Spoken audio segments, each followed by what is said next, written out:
Assalamualaikum warahmatullahi wabarakatuh. Waalaikumsalam warahmatullahi wabarakatuh. Alhamdulillahillazi anzala al-Qur'an hudan lin-nasi wa bayyinatin minal huda wal furqan. Wassalatu wassalamu ala asyrafil anam wa ala alihi wa ashabihil kiram, amma ba'du. Saudara-saudara kaum muslimin rahimakumullah, setiap penganut agama di dunia ini mempunyai sesuatu kitab yang dianggapnya sebagai kitab suci. Orang Hindu punya kitab Weda, orang Buddha punya kitab Tripitaka, Yahudi mempunyai Taurat, Nasrani mempunyai Injil, penganut Konghucu punya kitab Tao Te Ching, orang Majusi punya kitab Zen Avesta, orang kebatinan punya kitab Serat Centani, Hidayat Jati, Darmo Gandul atau Gatoloco. Sementara kita umat Islam oleh Allah diberikan Al-Quranul Karim. Mengapa kita yakini Quran ini sebagai kitab suci? Pertama, ia bebas dari intervensi dan investasi manusiawi. Ia sepenuhnya, baik isi maupun redaksi, adalah produk dari Allah Subhanahu wa ta'ala. Kita yakini Quran kitab suci karena sampai hari ini belum ada seorang pun yang sanggup membuat seperti itu. Suatu kitab hanya dinamakan suci kalau dia bersih dari investasi dan intervensi manusia. Al-Quran ini sejak turunnya 14 abad yang lalu telah menantang. Wa in kuntum fi raibin mimma nazzalna ala abdina fa'tu bi suratin min mithli. Apabila kamu ragu-ragu terhadap kebenaran Quran yang kami turunkan kepada hamba kami Muhammad, atau kamu menyangka Quran itu cuma bikinan Muhammad saja, cobalah kamu buat satu surah saja semacam Al-Quran. Apabila kamu tidak mampu melakukannya seorang diri, wada'u syuhada'akum, ajak seluruh teman-temanmu. Sejak tantangan ini turun 14 abad yang lalu, sampai hari ini tidak seorang pun yang sanggup membuat satu surah saja semacam Al-Quranul Karim. Barangkali belum pernah ada yang coba-coba. Sudah. Di antaranya apa yang dilakukan oleh Musailamah Al-Kadzab. Dia mencoba membuat satu surah semacam Al-Quran yang kalimatnya sudah berbentuk bait-bait syair, tapi isinya jauh panggang daripada api. Yang kedua, kita yakini Quran sebagai kitab suci karena isi dan ajarannya sesuai dengan fitrah manusia. Suatu kitab dinamakan suci kalau ajarannya sejalan dengan fitrah manusia. Misalnya, manusia secara fitrah, kalau dia laki-laki, normal nafsu kepada perempuan, itu fitrah. Perempuan suka kepada laki-laki, itu fitrah. Kalau ada kitab suci tapi melarang manusia untuk kawin, kesuciannya perlu diselidiki. Quran kitab suci sejalan dengan fitrah manusia, maka ia menganjurkan manusia yang mampu untuk melangsungkan perkawinan. Contoh lain, secara fitrah manusia perlu makan. Kalau ada kitab suci yang melarang manusia puasa saja siang malam terus menerus, itu kan sama juga nyuruh orang mati. Quran sesuai dengan fitrah manusia, maka dalam Islam puasa wisol, puasa ngableng, apa itu istilahnya, puasa nyambung, Dari pagi sampai sore, sampai malam, sampai pagi lagi puasa terus. Bukan saja tidak boleh, malah haram hukumnya. Kenapa? Itu bertentangan dengan fitrah manusia. Yang ketiga, kita yakini Quran sebagai kitab suci karena isinya tidak kontroversial. Isinya tidak saling bertentangan satu sama lain. Di ayat manapun Quran mengajarkan Allah itu Esa. Satu kali dia berkata haram, dia akan tetap berkata haram. Isinya tidak kontroversial.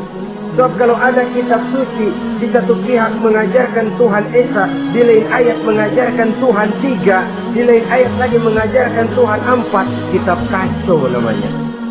Bagaimana suatu kitab bernama suci kalau isinya kontroversial satu dengan lainnya? Dari 3 kriteria inilah kita yakini Quran sebagai kitab suci. Masalah yang akan kita bicarakan pada pertemuan kita kali ini, bagaimana sikap kita terhadap Al-Quranul Karim sebagai kitab suci. Berangkat dari sebuah hadis di mana Rasulullah Sallallahu Alaihi Wasallam pernah memberikan tawaran. Beliau bersabda, "Man ja'ala al-Qur'ana amamahu qadahu ila al-jannah, wa man ja'ala al-Qur'ana khalfahu saqahu ila an-nar." Siapa yang menjadikan Quran sebagai imam, maka Quran akan membimbing dia ke dalam surga. Tetapi siapa yang menjadikan Quran sebagai makmum, maka Quran akan mendorong dia ke dalam neraka. Pilihan terserah kita. Siapa yang menjadikan Quran sebagai imam, ditempatkannya Al-Quran di depan, dia ikuti petunjuk dan ajaran Al-Quran, maka Quran akan membimbing dia ke surga. Surga dunia, lebih-lebih lagi surga akhirat. Tetapi sebaliknya, siapa yang menempatkan Quran di belakangnya, dia belakangi Al-Quran, dia belakangi perintah dan ajaran-ajaran Al-Quran, dia perturutkan hawa nafsunya dalam kehidupan ini, maka Quran akan mendorong dia ke dalam neraka. Ya, neraka dunia, lebih-lebih lagi neraka akhirat. Pilihan terserah kita. Saya mau tanya, kira-kira Quran dalam hidup kita jadi imam apa jadi makmum? Imam apa makmum? Kalau Quran jadi imam, artinya kita umat Islam jadi makmum. Resiko dan logika tentu. Makmum harus mengikuti imam. Imam takbir, makmum takbir. Imam ruku, makmum ruku. Imam sujud, makmum sujud. Imam tahiyat, makmum tahiyat. Itu namanya Quran jadi imam, kita jadi makmum. Artinya dalam terjemahannya pada kehidupan, kalau merah kata Quran, merah kita kata. Hijau kata Quran, hijau kita bilang. Ke barat kata Quran, ke barat kita pergi. Ke timur kata Quran, ke timur kita berangkat. Halal kata Quran, halal kata kita. Haram kata Quran, haram kita bilang. Itu Quran imam, kita makmum. Nyatanya kadang-kadang kontras. Nyatanya kadang-kadang paradok. Merah kata Quran, hijau dong kata kita. Halal kata Quran, remeng-remeng kata kita. Ke barat kata Quran, ke timur kita pergi. Dalam praktek kita mau jadi makmum, Quran kita suruh jadi imam. Kita sesuaikan Quran dengan selera kita. Mana-mana ayat yang menguntungkan, mana ayat yang sesuai dengan mau kita, itu yang kita baca kuat-kuat. Itu yang kita canangkan ke tengah masyarakat ramai. Tapi manakala Quran itu bertentangan dengan nafsu kita, bertentangan dengan gaya dan kepribadian kita, kita umpetin itu Quran. Kalau kita cuma umpetin lumayan, kadang-kadang kita tuduh Quran ketinggalan zaman. Kita anggap Quran tidak relevan lagi dengan situasi dan kondisi. Kalau sudah begitu, sudah menyeberang terlalu jauh namanya. Saudara-saudara kaum muslimin rahimakumullah.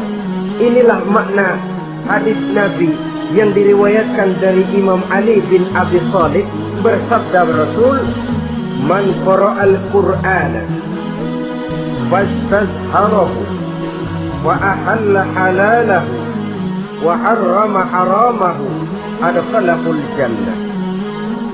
Barang siapa yang membaca Al-Quran lalu memperhatikannya, kemudian menghalalkan yang halal dan mengharamkan yang haram, maka Allah akan memasukkan orang itu ke dalam surga, ya surga dunia, ya surga akhirat.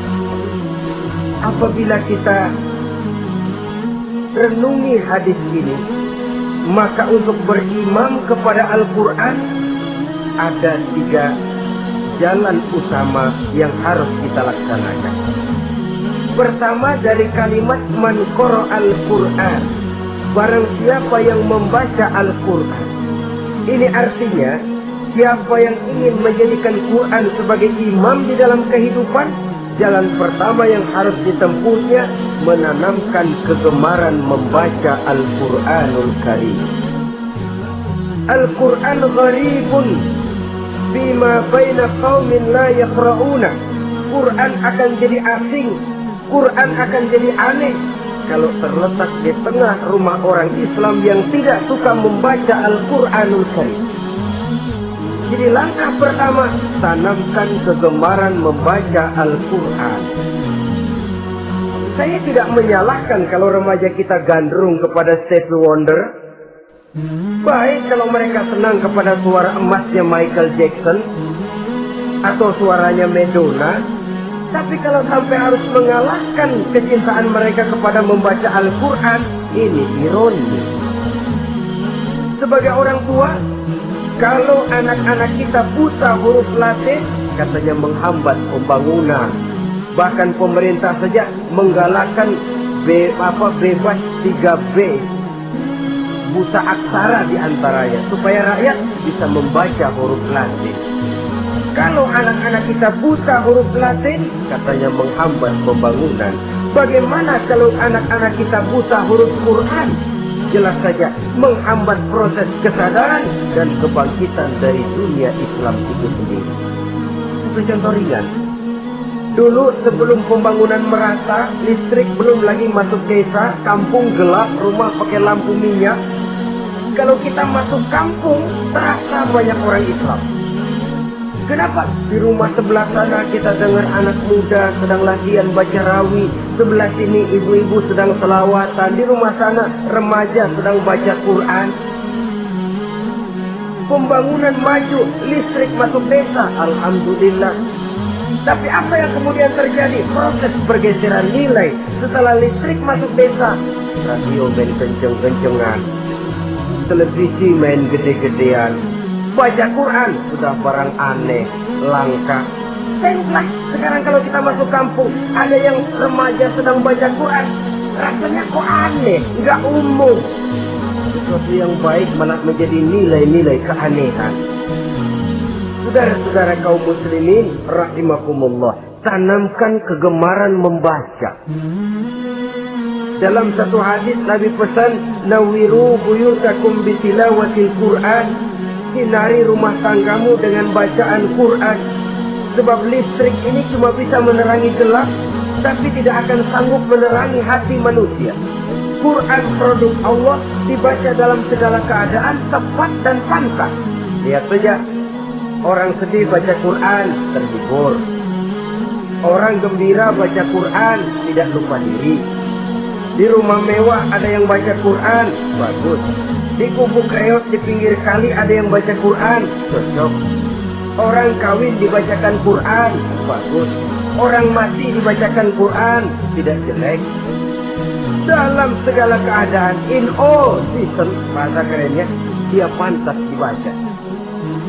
Saudara-saudara, bahkan orang sakit gigi pun kalau dengar baca Quran tidak marah. Coba lihat. Dia senang benar lagu Michael Jackson, tapi giliran sakit gigi, coba setelin lagu Michael Jackson kalau nggak mencah-mencah. Kamu gila apa nggak tahu saya lagi sakit gigi, tapi coba bacakan Quran. Dia pasti tidak marah. Begitu besar daya pengaruhnya. Bahkan Abu Jahal sama Abu Lahab pernah rapat. Kata Abu Jahal sama Abu Lahab, Mas Lahab, ini loh Mas. Kenapa? Ini saya pikir-pikir salah satu yang menyebabkan kenapa saudara kita banyak ikut ajaran Muhammad. Mereka kalau sudah dengar bacaan Quran terpesona. Jadi kita blokir saja. Caranya gimana? Kasih pengumuman kepada Quraisy, jangan sekali-kali mau dengerin Muhammad baca Quran. Kamu juga jangan. Dan kamu, saya pun begitu. Mari kita janji, tidak mau dengar bacaan Quran. Salaman, pulang ke rumah masing-masing. Dapat 1 hari tahan, 2 hari bertahan, 3 hari, seminggu ke atas. Abu Jahal mulai ada semacam rindu, kangen, pengen dengar ayat Quran. Karena secara pribadi dia mengakui keindahan gaya bahasanya jauh lebih tinggi dari kemampuan penyair Quraisy. Isi ajarannya sangat dalam dan menyentuh segi-segi kehidupan manusia.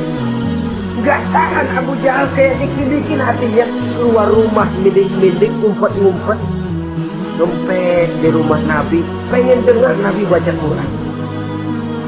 Rupanya Abu Lahab sama. Pikir Abu Jahal, Abu Lahab gak bakalan keluar. Abu Lahab berpikir, Jahal pasti di rumah. Dua-duanya bareng berangkat ke rumah Nabi. Cuma yang satu dari sebelah barat, yang satu dari sebelah timur.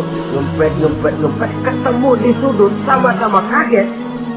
Jahal, loh kamu Lahab? Iya. Kamu ngapain? Lah kamu ngapain? Akhirnya sama-sama malu. Sama-sama tidak bisa menahan diri. Akhirnya sama-sama ngakui. Bagaimanapun kita harus akui bahwa Al-Quran ini mengandung gaya pesona yang sangat luar biasa. Itu dari segi bacaan, belum lagi dari segi ajaran, belum lagi dari segi isi. Tanamkan kegemaran membaca Al-Quran. Sampai-sampai Nabi katakan, Innal ladzi laisa fi jawfihi syai'un minal Quran kal baitil kharib. Orang yang dari tenggorokannya belum pernah keluar ayat Quran barang sepotong pun, belum pernah ngaji barang seayat pun, itu orang kata Nabi kal baitil kharib, kayak rumah kosong. Rumah kan kalau kosong biar bagus, mewah, besar, perabotannya lengkap. Kalau kosong, angker. Setan, kuntilanak, membesi, betah benar di situ. Saudara-saudara kaum muslimin rahimakumullah. Dalam satu percontohan Nabi mengatakan begini, Masalul mu'minin ladzi yaqra'ul Qur'an kamasalil utrujah rihuha thayyibun wa ta'muha murr wa ta'muha thayyibun. Orang mukmin yang suka membaca Quran adalah ibarat buah utrujah. Baunya wangi, rasanya lezat. Kira-kira kalau di negeri kita buah apa utrujah? Semacam jeruk yang manis lah. Sudah baunya wangi, rasanya enak. Itu buah. Orang mukmin yang suka baca Quran kayak buah itu. Baunya wangi, rasanya enak. Artinya syiarnya hidup, isinya memang orang mukmin. Sebaliknya, wa masalul mu'minil ladzi la yaqra'ul Qur'an kamasalit tamra la riha laha wa ta'muha hulwun. Orang mukmin yang tidak suka baca Quran kayak korma. Rasanya emang manis, cuman kagak ada baunya. Artinya apa? Siarnya kurang. Kalau orang belum tapi kenalkan kagak mau makan korma. Kenapa? Nggak ada baunya. Daya tariknya kurang, walaupun rasanya enak. Kalau daya tariknya nggak ada, kan nggak ada iklannya, tidak ada siarnya. Itu orang mukmin yang tidak suka membaca Quran. Ibarat buah, nggak ada baunya, walaupun rasanya enak. Orang kurang tergerak, kurang siar, kurang daya tarik. Sebaliknya, wa masalul munafiq alladzi yaqra'ul Qur'an kamasalir raihana rihuha thayyibun wa ta'muha murr. Orang munafik yang suka baca Quran seperti buah raihana. Apa itu? Baunya wangi, rasanya pahit. Orang munafik baca Quran kayak buah itu. Baunya sih enak, cuman rasanya pahit. Yang munafik baca Quran. Siarnya sih lumayan, daya tariknya hebat, isinya munafik. Nah, paling jelek orang munafik yang gak suka baca Quran. Wa masalul munafiqil ladzi la yaqra'ul Qur'an kamasalil hanzalah laisa laha rihun wa ta'muha murrun. Orang munafik yang tidak suka baca Quran seperti buah hanzalah, sudah enggak ada baunya, rasanya pahit lagi. Kalau buah pacek kali. Udah baunya kagak ada, kalau dimakan bikin orang celeng. Saudara-saudara kaum muslimin rahimakumullah, tanamkan kegemaran membaca Al-Qur'an, karena membaca Al-Qur'an merupakan ibadah yang besar. Bahkan kata Nabi, afdalu ibadati abdi qiraatul Qur'an. Nilai ibadah yang paling baik dari hambaku adalah ibadah membaca Al-Qur'an. Dalam sholat pahalanya lebih besar di luar sholat daripada di luar sholat. Dengan wudu pahalanya lebih besar daripada tanpa wudu. Mengerti pahalanya lebih besar daripada tidak mengerti. Tapi tidak mengerti pun jangankan membaca, mendengar saja orang baca Quran dengan baik sudah didoakan untuk mendapat rahmat. Berpahala mendengar bacaan Al-Quran walaupun tidak mengerti. Apalagi membaca sendiri, apalagi mengerti apa yang kita baca, tentu pahala itu akan jauh lebih besar. Ini yang pertama, tanamkan kegemaran membaca Al-Quranul Karim. Yang kedua, dalam hadis tadi, fastazharuh, man qara'al Qur'ana fastazharuh. Siapa yang membaca Al-Quran kemudian memperhatikannya. Jadi kalau kita mau berimam kepada Al-Quran, setelah menanamkan kegemaran membaca, yang kedua, perhatikan, pahami isinya. Jangan seperti monyet pakai mahkota, ketawa girang, cengengesan, tapi dia tidak tahu arti kebesaran mahkota yang disandangnya. Bangga dengan Al-Quran, tapi apa kandungannya kita tidak mengerti. Untuk memahami Al-Quran ini, caranya bagaimana? Tentu mudah saja. Seperti contoh, kalau kita ingin mengerti caranya bikin tahu, jangan bertanya kepada montir mobil. Montir mobil ahli betul urusan mesin, tapi kalau urusan tahu, tanya dong tukang tahu. Untuk mengerti rahasia dan seluk-beluk Al-Quran, kita harus bertanya kepada orang yang memahami seluk-beluk Al-Quran, para ulama, para kiai, para ustadz, yang kita tahu kualitas keilmuannya, kita yakini loyalitas dan integritasnya kepada Islam ini. Kenapa? Ayat-ayat Quran itu elastis. Dia dibawa kemana saja mau. Ditafsirkan menurut kemauan orang bisa. Paling celaka kalau yang belajar tidak punya dasar, yang mengajar punya maksud lain, sesat dan menyesatkan. Yang ngajar punya nafsu ambisi, yang belajar tikus budek, yang memang tidak punya dasar apa-apa. Sekali belajar langsung tafsir. Cara wudhu yang baik saja belum ngerti, cara rukuk dan sujud yang baik saja belum bisa, yang membatalkan sholat apa ndak bisa, ndak ngerti. Sekali langsung, udah, supaya kita langsung saja belajar langsung Al-Quranul Karim. Tidak jelek, cuma akan lebih baik kalau sebelumnya ada unsur penunjang dari nilai-nilai keilmuan dalam Islam ini. Disinilah perlunya menghidupkan majelis-majelis taklim. Sebab kalau Al-Quran hanya dipahami dan dikutak-kutik menurut maunya rasio saja, kekuatan rasio terbatas. Saya akan khawatir nantinya akan timbul pendapat-pendapat di mana Al-Quran disesuaikan dengan otak. Bukan otak ngikuti Quran, tapi Quran disuruh ngikuti otak.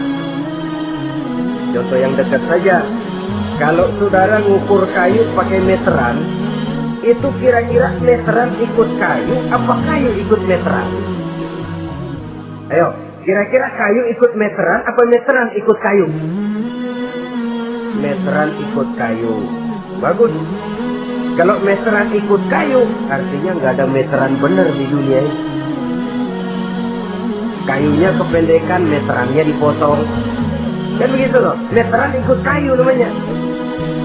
Bukan meteran ikut kayu, tapi kayu yang harus ikut meteran. Otak harus ikut wahyu. Jangan wahyu disuruh ikut otak. Manusia ikut Quran, jangan Quran disuruh ikut manusia. Dan kaum orientalis, orang barat di luar Islam yang mendalami, mempelajari Islam dengan tujuan mencari kelemahan Islam untuk menghantam umat Islam, itu sengaja mencari ayat-ayat yang mereka kumpulkan untuk menghantam umat Islam, supaya mereka meragukan Qurannya untuk kemudian pada suatu saat meninggalkan Quran sama sekali. Inilah pendapat ada ayat Quran yang sudah tidak sesuai lagi katanya dengan situasi dan kondisi. Seolah-olah otak manusia sudah jauh lebih pintar daripada Al-Quranul Karim. Saudara-saudara kaum muslimin rahimakumullah, inilah yang kita berlindung dari Allah. Sebab secara demikian, dengan kata lain, kita secara tidak sadar sudah mengurangi kemahamutlakan dan kesempurnaan dari Allah Subhanahu wa ta'ala. Untuk memahami Al-Quran, maka kita harus bertanya kepada ahlinya, mengaji, menghidupkan majelis-majelis taklim. Jangan sampai Al-Quran menjadi awam di tengah masyarakat Islam sendiri. Ini jalan yang kedua, memahami isinya. Sehingga dengan demikian, manakala Al-Quran dibacakan orang, pemikiran kita tidak lagi terpusat kepada kemerduan suara orang yang membaca, tapi tertuju kepada isi yang dikandungnya. Sehingga dalam kondisi semacam itu, boleh jadi tiap kali dibacakan Al-Quran, nilai iman makin tambah. Kita dengar orang baca, Alam tara kaifa fa'ala rabbuka bi ashabil fil. Terbayang oleh kita bagaimana Raja Abraha dengan pasukannya mau menghancurkan Ka'bah. Bagi Allah cukup menurunkan burung ababil, hancur lebur Abraha, raja besar dengan seluruh pasukan gajahnya, berantakan dibuatnya cuma dengan burung ababil. Allah maha besar, Allah maha kuasa. Tambah iman. Kalau tidak, dia seperti yang banyak terjadi. Quran menceritakan azab, kita malah kesenangan. Walakum azabun alim, kamu akan mendapat azab yang pedih. Kita teriak di pojokan, toyib, toyib. Allah, alhamdulillah. Digambarkan azab malah baik-baik. Bahwa kita suka, kita gemar kepada bacaan Quran dengan suara yang merdu, alhamdulillah. Akan lebih baik lagi kalau kita mengerti apa yang dibacanya. Sebab perintah membaca tersirat makna perintah untuk memahami. Perintah memahami tersirat makna untuk mengamalkan.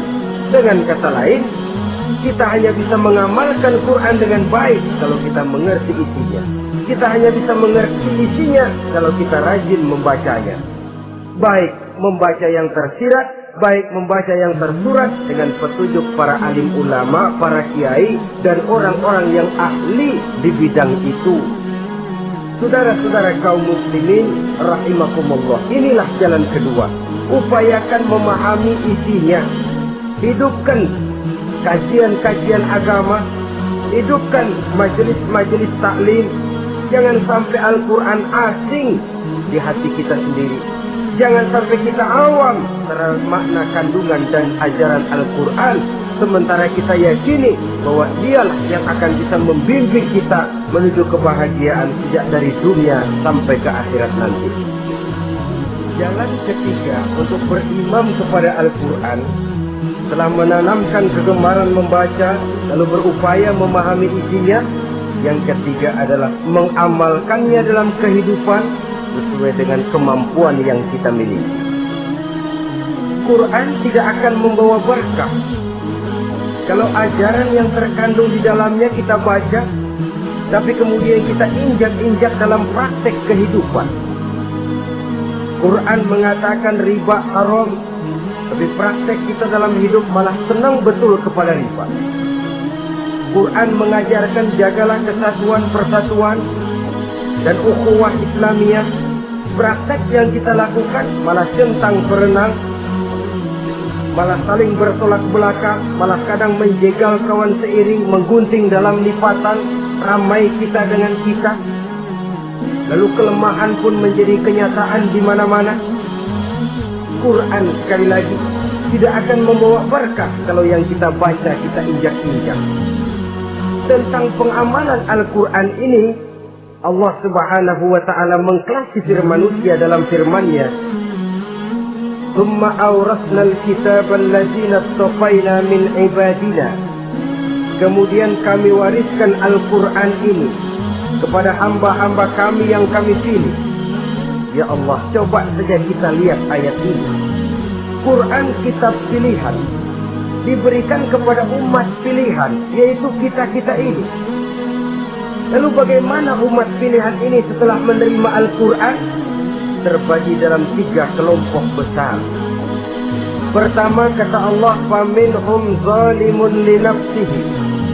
Di antara mereka ada yang setelah menerima Al-Quran kemudian zalim kepada dirinya sendiri. Artinya hanya mulutnya saja yang menerima Al-Quran, tapi perbuatannya menginjak-injak Al-Quran. Orang semacam ini tidak zalim kepada Allah, tidak zalim kepada Rasulullah, tetapi orang semacam ini zalim kepada dirinya sendiri. Dia terima Quran dengan mulutnya, tapi dia injak-injak Quran dengan perbuatannya. Na'udzubillah summa na'udzubillah. Kelompok yang kedua, "Faminhum muqtasid." Di antara mereka ada yang setelah menerima Al-Quran lalu muqtasid.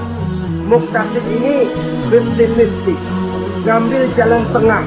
Ajaran Quran dipakai, ajaran setan dikerjain. Artinya juga perintah Quran oke, larangan Quran ho-ho. Saudara-saudara, malaikat bingung bagaimana monternya nih anak ini. Perintah Quran dikerjain, larangan Quran juga dikerjain. Ini muqtasid. Nah, yang ideal adalah golongan yang ketiga, kata Allah, "Wa minhum sabiqun bil khairati biiznillah." Di antara mereka ada lagi yang setelah menerima Al-Quran lalu berlomba-lomba melaksanakannya, berlomba-lomba mengamalkan kebaikan, dan itu hanya bisa terjadi biiznillah, dengan izin dari Allah. Hidayah, saudara-saudara. Berapa banyak orang yang mengerti Quran tapi hidupnya jauh dari cahaya Quran. Berapa banyak orang yang ahli Quran tapi cahaya Quran tidak menerangi kehidupannya. Berapa banyak orang yang ahli hukum tapi bikin bingung masyarakat dengan fatwanya. Saudara-saudara kaum muslimin, kenapa bisa terjadi? Itu tidak ada hidayah, tidak biiznillah, tidak ada izin dari Allah. Maka bisa membaca Quran, alhamdulillah. Bisa memahaminya, kita bersyukur kehadiran Allah. Lebih penting dari itu, kita mohon hidayah agar bisa mengamalkannya sesuai dengan kemampuan kita. Saudara-saudara kaum muslimin rahimakumullah, mana yang lebih banyak di zaman kita sekarang ini? Kita bisa analisa. Ada yang menerima Quran hanya dengan mulutnya saja. Kalau ditanya, Tuhanmu siapa? Allah. Kiblatmu mana? Ka'bah. Saudaramu siapa? Umat Islam. Kitab sucimu apa? Quran. Kamu bisa baca? Enggak. Ya, kalau cuma tidak bisa baca, barangkali kadang-kadang Quran saja pun tidak punya. Ini yang ironi, ini yang menyedihkan. Saudara-saudara kaum muslimin rahimakumullah, tanpa melaksanakan konsepsi Al-Quran di dalam kehidupan, maka kesenangan kita membacanya, pengertian kita tentang Al-Quran barangkali tidak akan bisa berbuat terlalu banyak di dalam kehidupan. Maka sekarang ini sudah ada terjemahan Quran dalam bahasa Indonesia, dalam bahasa daerah, dalam bahasa Inggris, Belanda, bahkan Jerman, yang masih harus terus dan selalu ditingkatkan terjemahan Quran di dalam kehidupan. Dengan kata lain, kita umat Islam menunggal dengan Quran kita. Jangan cuma jadi kebanggaan Islam tinggi, tidak ada yang lebih tinggi dari Islam. Quran kitab suci, tidak ada yang bisa menandinginya. Qurannya, tapi umatnya kadang-kadang kita ini jauh panggang daripada api. Kita bersyukur musabaqah tilawatil Quran dihidupkan dengan biaya bermiliar rupiah, ya dari tingkat kelurahan, kecamatan, wali kota, provinsi sampai kepada tingkat nasional untuk menanamkan kegemaran membaca Quran. Setelah itu hendaknya diadakan peningkatan dengan upaya memahaminya, sehingga pada suatu saat boleh kita adakan musabaqah pengamalan Quran. Hadiahnya sudah langsung dari Allah sendiri. Ini yang kita perlu berlomba mengamalkan ajaran Quran. Sabiqun bil khairat, berlomba mengamalkan ajaran-ajaran Al-Quranul Karim. Nah, oleh karena Al-Quran ini dalam bentuknya yang umum kadang-kadang hanya menjelaskan satu persoalan secara global, kita memerlukan tuntunan sunnah dari Rasulullah Shallallahu Alaihi Wasallam. Umpamanya, Quran hanya mengajarkan aqimis sholat, dirikan sholat. Caranya bagaimana? Tidak ada cara sholat dalam Quran. Dari mana kita tahu cara sholat? Dari sunnah. Itu sebabnya selain Al-Quran sebagai sumber utama, kita memerlukan sunnah. Bahwa sholat pakai takbiratul ihram di Quran tidak ada. Bahwa sholat pakai tahiyat dalam Quran tidak ada. Jadi kalau orang cuma Quran saja, tidak ada sunnah itu, ya bagaimana kita bisa sholat? Quran cuma mengatakan wa atimul hajja wal umrata lillah, laksanakan haji dan umrah karena Allah. Bagaimana manasik haji? Bagaimana cara sa'i? Bagaimana cara wukuf? Bagaimana cara melontar? Tidak ada dalam Quran. Yang memuat itu tidak lain sunnah. Untuk memahami Quran dan sunnah ini, kita memerlukan orang yang menguasai Quran dan sunnah. Oleh karena itu kita perlu petunjuk kepada para ulama. Itu sebabnya Quran sendiri mengatakan wa in tanaza'tum fi shay'in farudduhu ila Allahi wa rasulih. Apabila kamu berbeda pendapat tentang suatu persoalan, kembalikan kepada Allah dan Rasulnya. Kembalikan kepada Allah artinya kembalikan kepada Quran. Kembalikan kepada Rasul maksudnya kembalikan kepada sunnah. Siapa yang mengerti Quran dan sunnah? Para ulama yang kualitas ilmunya kita yakini, loyalitas dan kredibilitas serta integritas keislamannya bisa menjadi panutan. Saudara-saudara kaum muslimin rahimakumullah. Dengan demikian, kalau orang berkata langsung saja memahami Quran, sekarang ini sudah banyak terjemahannya, tidak usah lewat ulama-ulamaan.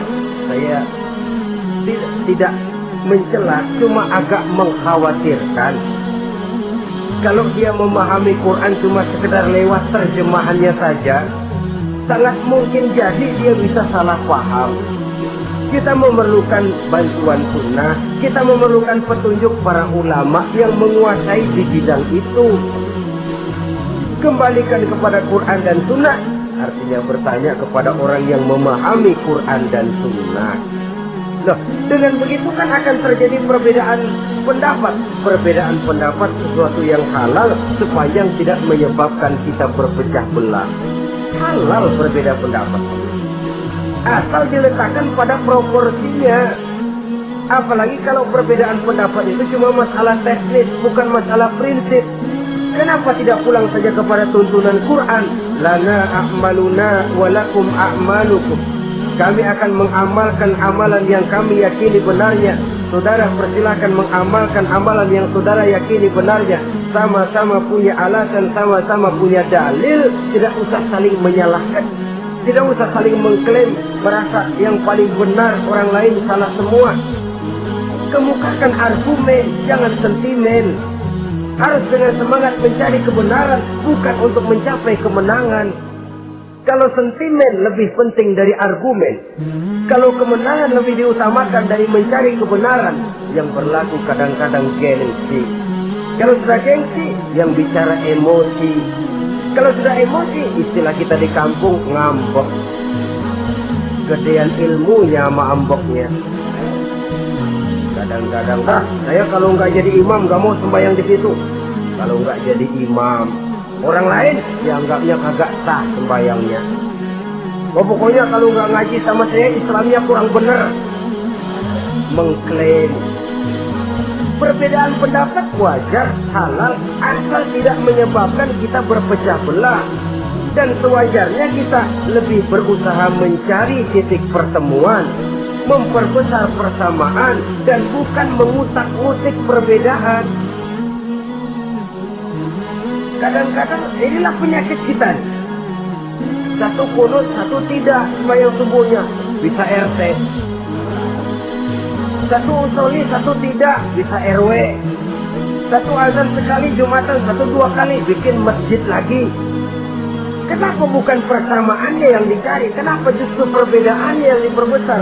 Yang masalah macam ini sampai kiamat tidak pernah selesai. Kan lebih baik kalau kita ditanya orang, Pak, sholat subuh itu pakai kunut apa tidak sih? Kalau saya pakai. Kalau yang tidak pakai kunut bagaimana Pak? Betul, kata yang tidak pakai.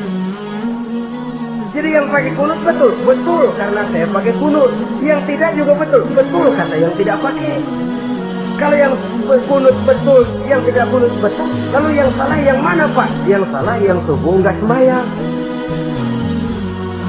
Lebih objektif, proyek garapannya ada, umat tidak berpecah belah. Yang konyol kadang-kadang khutbah Jumat pakai membongkar khilafiyah, menghantam tahlil, menghantam kunut.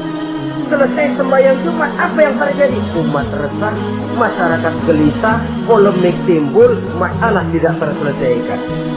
Orang jadi khotib itu raja dalam mimbar Jumat, siapa yang mau bantah dia? Kalau memang mau buka itu persoalan khilafiyah, buka dalam forum khusus. Adakan pengajian, jelaskan masalahnya secara luas, mendasar. Jangan mengklaim dan memponis. Berikan kebebasan kepada umat untuk menilai. Masalahnya selesai, yang tidak puas bisa bertanya. Saudara-saudara, sudah lewat masanya kita meributkan soal ini. Sudah datang waktunya di mana kita lebih mementingkan dan membicarakan masalah-masalah yang lebih mendesak dihadapi oleh umat. Kemiskinan misalnya, kebodohan misalnya, keterbelakangan umpamanya, peluang untuk mendapatkan pendidikan yang layak bagi anak-anak kita yang berotak cerdas tapi tidak punya kemampuan ekonomi umpamanya. Itu akan lebih objektif ketimbang kita membicarakan masalah-masalah yang sampai kiamat tidak akan pernah selesai, yang hanya akan menyebabkan kita menjadi lemah, persatuan koyak, solidaritas sosial lalu menurun, saling curiga menjadi tumbuh karenanya, dan pada akhirnya kita tidak akan pernah bisa berbuat banyak. Untung kalau tidak menjadi tertawaan bagi orang yang berdiri di luar pagar. Saudara-saudara kaum muslimin rahimakumullah, sekali lagi, Al-Quran tidak akan membawa berkah kalau yang kita baca kita injak-injak. Oleh karenanya, untuk berimam kepada Quran ini, sekali lagi, pertama, tanamkan kegemaran membaca. Yang kedua, upayakan memahami isinya melalui bimbingan orang yang ahli bidang itu. Yang ketiga, amalkan sesuai dengan kemampuan. Sebab itu ada prinsip, kalau isi suatu hadis nampaknya bertentangan dengan otak, kesohihan hadis itu boleh diperiksa.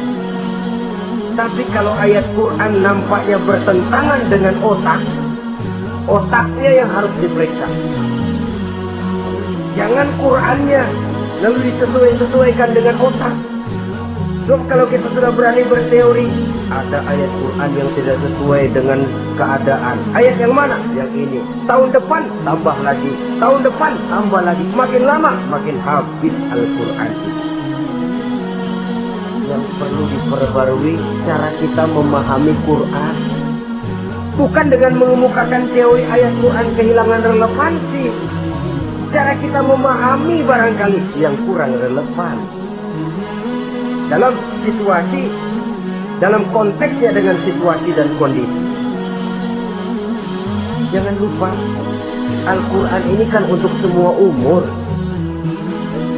Dia bisa dipahami secara filosofis, dia bisa dipahami dengan kacamata orang awam. Tingkat kemampuan berpikir orang tidak semuanya sama. Kalau semua orang kita mau ajak berfilsafat, merenung dalam-dalam, menerawang tinggi-tinggi, ialah buat mereka yang terjangkau oleh perguruan tinggi.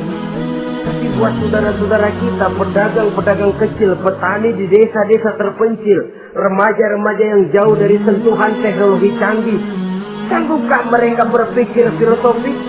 Sementara mereka merupakan bagian terbesar dari kondisi umat ini.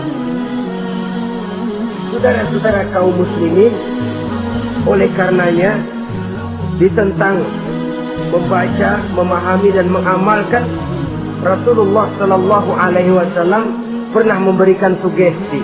Beliau bersabda, "In aradtum aisas su'ada," apabila kamu menginginkan kehidupan yang bahagia, hidup seperti hidupnya orang-orang yang bahagia, dan tentu ini keinginan kita semua.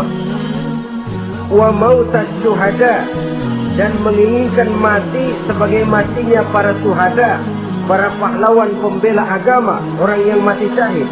Wah, ini sudah tidak duanya ini.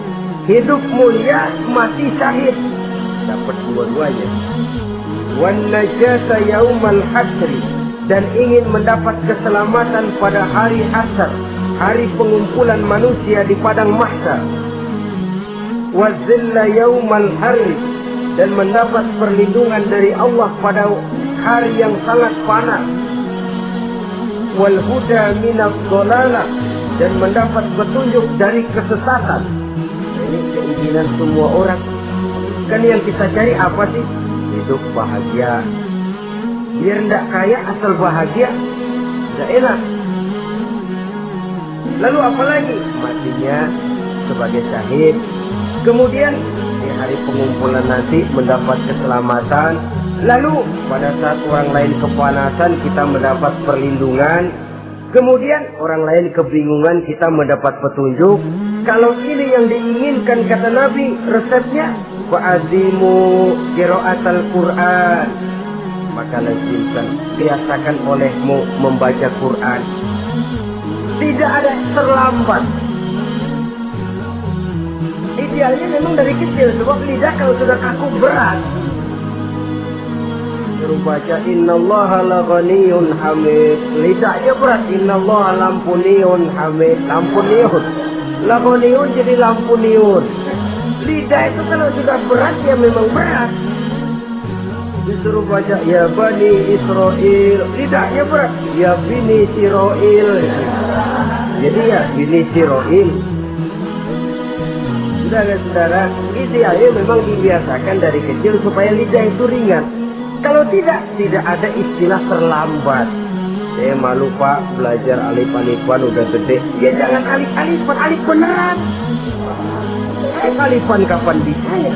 Alif beneran yang dipelajari. Tidak ada istilah terlambat, tidak ada istilah malu untuk belajar Al-Quran ini. Saudara-saudara kaum muslimin rahimakumullah, ini sugesti untuk menanamkan kegemaran membaca. Lalu sugesti untuk memahaminya, itu banyak ayat, banyak hadis. Mengapa tidak diantara kamu sekelompok orang yang berangkat untuk memperdalam, memahami agama? Falaula nafaro min kulli firqatin minhum ta'ifatun liyatafaqahu fid din. Di tengah kelompok orang yang berangkat belajar teknologi canggih, di tengah grup orang yang mendalami ekonomi, di tengah kelompok orang yang membidangi hukum, di tengah kelompok orang yang sibuk meneliti ilmu-ilmu kedokteran. Mengapa tidak ada kelompok orang yang secara takhasus yatafaqahu fid din, mendalami agama ini, mendalami Quran ini? Harus ada. Lalu sugesti untuk mengamalkan Al-Quran kelihatan dari peringatan Allah yang kita bisa temukan pada surah Toha ayat 124 sampai dengan 127. Wa man a'rada an zikri, barang siapa yang berpaling dari peringatanku, kata Allah, barang siapa yang berpaling dari Al-Quran ini, dia terima Al-Quran, dia imani Quran, tapi dia berpaling dari ajarannya, dia injak-injak apa yang seharusnya dia amalkan, dia perturutkan hawa nafsunya, maka kata Allah, fa inna lahu ma'isatan dhanka, dia akan diberikan satu penghidupan yang sempit. Inna lillahi wa inna ilaihi raji'un. Diberikan hidup yang sempit. Kalau hidup sudah terasa sempit, bagaimanapun luasnya rumah, sempit. Kalau hidup sudah terasa sempit, bagaimanapun banyaknya harta, sumpah. Kalau sudah hidup ini terasa sempit, bagaimanapun luasnya pergaulan, tidak ada tempat kita bertanya, melarikan persoalan, membagi rasa. Siapa yang berpaling dari Quran, dia akan diberikan penghidupan yang sempit. Bukan dagangnya tidak untung, bukan kerjanya tidak digaji, kesempitan hati lebih bahaya loh dari kesempitan ekonomi. Itu di dunia. Di akhirat, wa nahsyuruhu yaumal qiyamati a'ma.